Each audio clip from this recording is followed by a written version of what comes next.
Today on Rappler, impeachment prosecutors say 4 cases can be filed against ousted Chief Justice Renato Corona.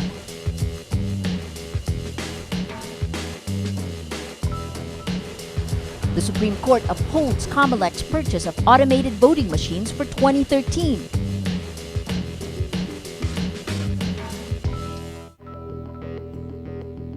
And at least 88 are missing after flash floods in Sarangani province, while another tropical storm threatens to enter the Philippines before the weekend.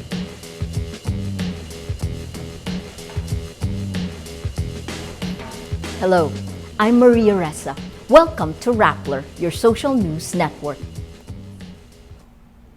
Is it enough to remove Renato Corona from the Supreme Court, or should government pursue cases against him? Rappler interviews 2 private prosecutors who were key players in Corona's impeachment trial. They say there's enough evidence to file 4 strong cases against him. 1, violation of the SAL-N law. 2, perjury for, quote, lying in his SAL-N. 3, forfeiture of unexplained wealth. And 4, tax evasion for not paying the correct taxes. Corona admits before the impeachment court that he has dollar and peso bank deposits totaling 183 million pesos. He only declared 3.5 million pesos in his 2010 SAL-N.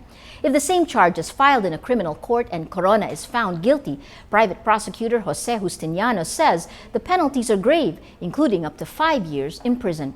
Former Senator Rene Sagisag cites the case of Calauan Mayor Antonio Sanchez, who was fined 5,000 pesos per year for 4 years for perjury by omission or non-compliance with the SAL-N law.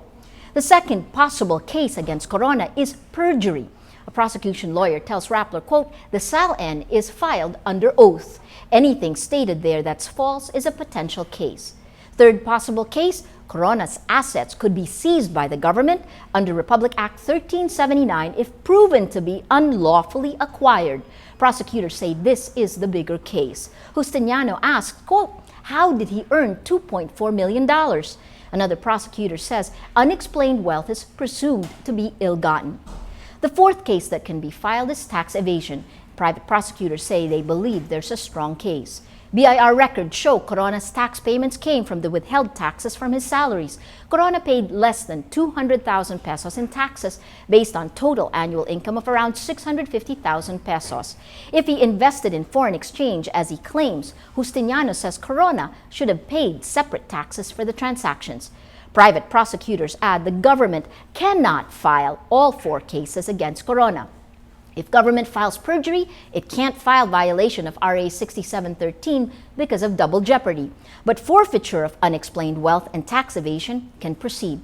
Corona says he will not leave the country and that, quote, I'm not guilty of any charges they may file against me. Commentator Ramon Tulfo plans to amend his complaint against celebrities Raymart Santiago and Claudine Barreto to attempted homicide. Tulfo had earlier filed a case of physical injury and grave coercion against the Santiagos. New evidence supposedly surfaced to warrant the change. Tulfo says customs employee Marlon Atenco reports one of the Santiagos' companions, a man named Eduardo Atiliano, tried to get the gun of an airport policeman. Atenco was the same person who took this viral 59-second video of the fight, which did not include the incident Tulfo described. Kailangan talagang justice must be served here. Kailangan na mag-ibabaw ng justisya rito.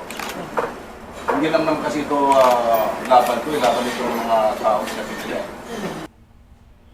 The Supreme Court upholds the validity of the Commission on Elections' purchase of automated voting machines for the 2013 elections. Voting 11 to 3 Wednesday, the High Court says Comelec did not commit any irregularity when it purchased about 82,000 PICOs, or precinct count optical scan machines, from Smartmatic Corporation for 1.8 billion pesos. The decision was written by Justice Diosdado Peralta. Well, the head of the Nevada State Athletic Commission will review the decision on the Pacquiao-Bradley fight last weekend. Executive Director Keith Kaiser tells RingTV.com he plans to review the video footage of the fight with each of the 3 judges individually to examine each of their scoring criteria and see how they scored each punch round by round. He says he's interested to find out how close it was in their minds and what was the difference in each round that made them decide to give it to either Pacquiao or Bradley. Kaiser explains he's looking for a good explanation and a very similar, if not the exact same criteria in judging. U.S. Senator Harry Reid says he backs a probe into the split decision, but believes there was, quote, nothing untoward in the scoring. A different Sandigan Bayan division issues a separate hold departure order against former First Gentleman Mike Arroyo.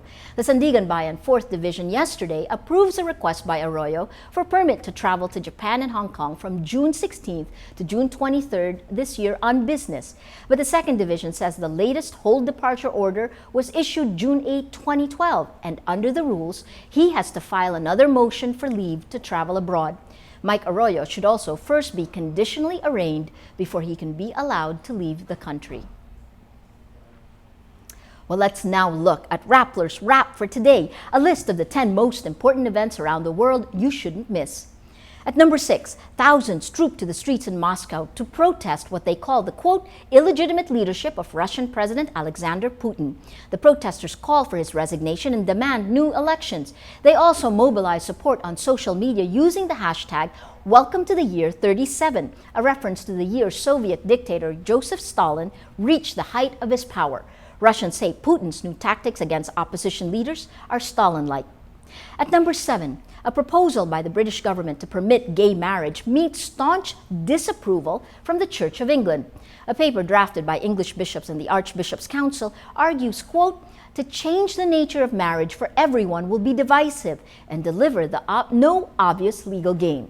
Prime Minister David Cameron says he will back the proposal despite strong opposition from members of his Conservative Party. At number 8, the Oklahoma City Thunder takes down Miami Heat 105-94 in Game 1 of the NBA Finals. Kevin Durant and Russell Westbrook combined to score 63 points for the Thunder. MVP LeBron James of Miami Heat finishes with 30 points but was unable to stop Durant. Game 2 of the 7-game finals will be on Thursday, June 14th. That's Friday, June 15th in the Philippines. At number 9, we're all familiar with .com, .org, and .net as the most widely used domain suffixes. In 2000 and 2004, the Internet Corporation for Assigned Names and Numbers, or ICANN, holds 2 test rounds to determine the viability of adding more domain suffixes to the mix of over 300 used today. On June 13th, ICANN will be releasing in London a list of new Internet suffix bids, including .google and .youtube. Other bids are .New York City, .doctor, and .music. If selected, domains will cost at least $25,000 to maintain. The review is expected to take anywhere between 9 to 20 months. And at number 10, London's newly constructed Olympic Stadium will be transformed into a scenic British rural scene. The set will be complete with meadows, fields, and rivers, and will include animals found in a farm. The show's artistic director, Danny Boyle, says the $42 million ceremony is based on a vision of a, quote, mythic British countryside that will give the world a view of who British people really are. It's inspired by The Tempest and titled The Isle of Wonder. For the full top 10, visit Rappler.com's The Wrap. A tropical storm will enter the Philippine area of responsibility before the weekend. Pag-asa spots a tropical storm, international name Guchol, over 1,000 kilometers east of Mindanao. Guchol is expected to enter the Philippines either Thursday or Friday. It will be given the Philippine code name Butchoy. The city government of Davao is mobilizing residents in case of flash floods, which have already engulfed several towns in Sarangani province Monday night, sending 568 families to evacuation centers. The National Disaster Risk Reduction and Management Council, or NDRRMC, says 2 people were killed while 88 are still missing. In Palawan, 5 people were killed when a wooden-hulled passenger ferry capsized about 10 kilometers from port. Death toll totals 7 in Palawan. Well, let's now look at Rappler's Mood Navigator. Today, most people are inspired. Fresh from the optimism of Independence Day, the top story is President Aquino's Independence Day speech, Impeachment Boosts Democracy, with 76% inspired. That's followed by another Independence Day piece, the Philippine National Anthem, Lost in Translation, 44% inspired. But higher than that is a piece that's part of our series on Filipino identity, Coming Home, at 61% inspired. Adding to this whole mix is this one story on Philippine economic numbers looking good, 79% happy. Well, that's Rappler's Newscast for today, Wednesday, June 13th, 2012. Visit Rappler.com and watch our newscast Monday to Friday. Tell us how you feel on our mood meter. I'm Maria Ressa. As we say at Rappler, tomorrow begins today.